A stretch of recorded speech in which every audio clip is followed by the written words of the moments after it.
Hello and welcome to today's episode of the Jacksonville Jaguars Insider Podcast. My name is John Shipley. I am your host and beat reporter, and I have been your beat reporter covering the Jacksonville Jaguars for On SI every single day since August 2019, and we are continuing to move forward through yet another offseason together. As always, you can always find our 100% free 24/7 boots on the ground coverage of the Jacksonville Jaguars when you follow us on social media such as Facebook and Twitter at Jaguars on SI. You can also find us at www.si.com/NFL/Jaguars. All right, folks, welcome to today's episode of the Jacksonville Jaguars Insider Podcast. My name is John Shipley. I am your host and beat reporter. Today we are going to talk about how I believe this specific Week 1 game for the Jaguars is shaping up more and more like an early must-win on the season. And I understand. It's Week 1. There will be 16 more games after this. Week 1 does not define a team. We went over that earlier this week. 2022, they lose in Week 1, make the playoffs. 2023, they win Week 1, miss out in the playoffs. 2024, Week 1 defines their whole season. So in the last 3 years alone, we've seen all three different scenarios play out about how Week 1 can kind of, determine a season. But for me, this game being a must-win has nothing to do with, I'd say, the importance of the rest of the season. It has everything, in my opinion, to do with simply who the Jaguars are playing. Maybe I'm too low on the Panthers. I think there's a decent chance on that. I have been very low on Bryce Young for years. I'm not a big Xavier Legette guy. I'm not even a huge Dave Canales guy. I'm not a big Dan Morgan guy. I just kind of shrug at the Panthers and a lot of the moves that they make. But to me, the recent string of, I don't know if you want to call it bad luck or misfortune, whatever,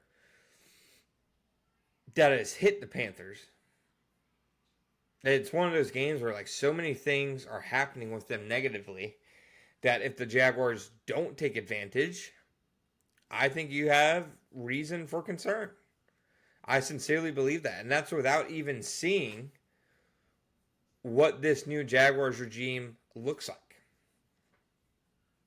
That's, it's not, this isn't me saying I expect the Jaguars to be in a 10 to 11 win team and they go out there and steamroll the Panthers. That is not the case. I've been very candid. I'm not sure what to expect from this new Jaguars regime and this new team. I think there are a lot of positive things that I've seen.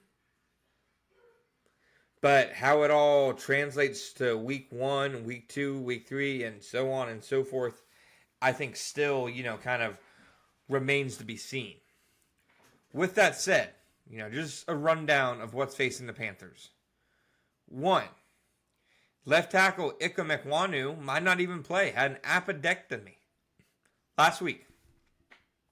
I believe I've seen that it's about a 2-week recovery. If he plays, it seems like he'll be a bit ambitious. They haven't said anything in terms of he won't play.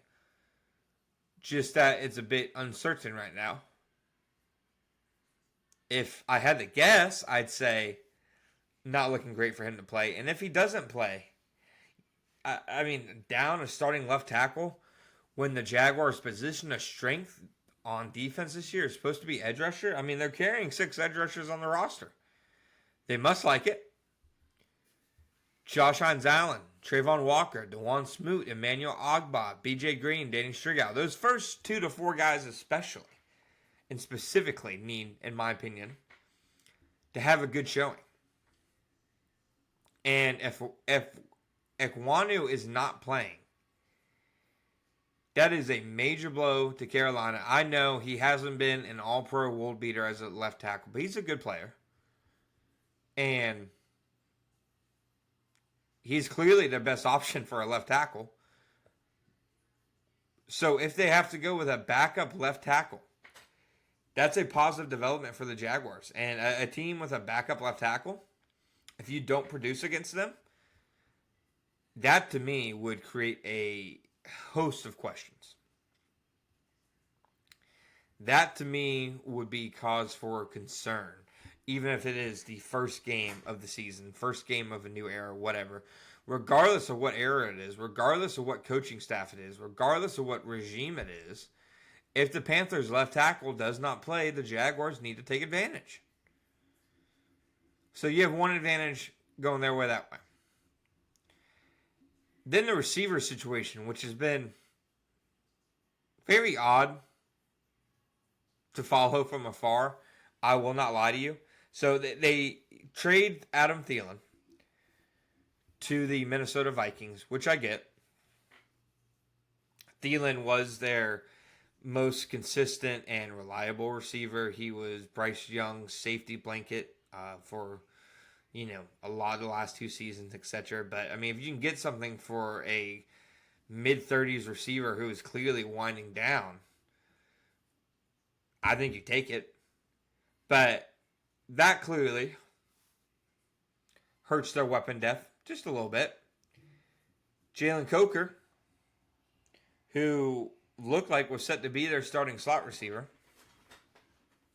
is now an injured reserve, out 4 to 6 weeks per reports.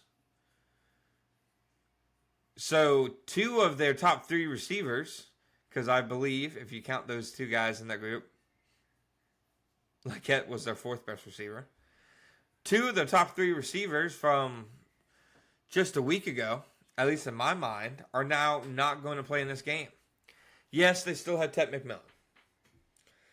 Top 10 pick, really impressive receiver prospect, does a lot of things well, etc. But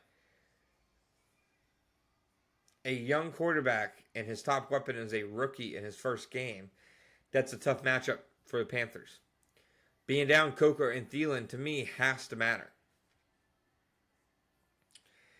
So, I mean, just compared to what this game looked like a week ago, they could be down Ekwonu. They're down Coker. The Thielen is no longer in the equation. So if you're facing a Panthers team that's missing a starting left tackle and missing 2 guys who were starting receivers, I don't know what the excuse is in terms of why the Jaguars shouldn't handily win that game. And again, I don't think the Jaguars are all that much better on paper than the Panthers. I don't think the Jaguars are about to just completely run over the rest of the NFL this season. I think the Jaguars have talent, but it's a lot of unproven talent, a lot of young guys. But with that said, just simply with the questions facing the Panthers, with the guys that we know the Panthers won't have on Sunday,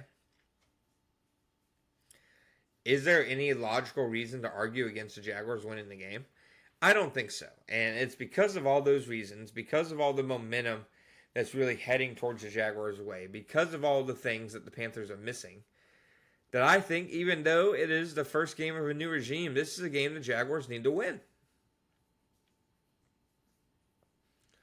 I think if you add in the totality of where the Panthers are as a franchise, where Bryce Young is as a quarterback, the potential / confirmed guys they won't have on hand for the game, this should be one of the easier games on the Jaguars' schedule.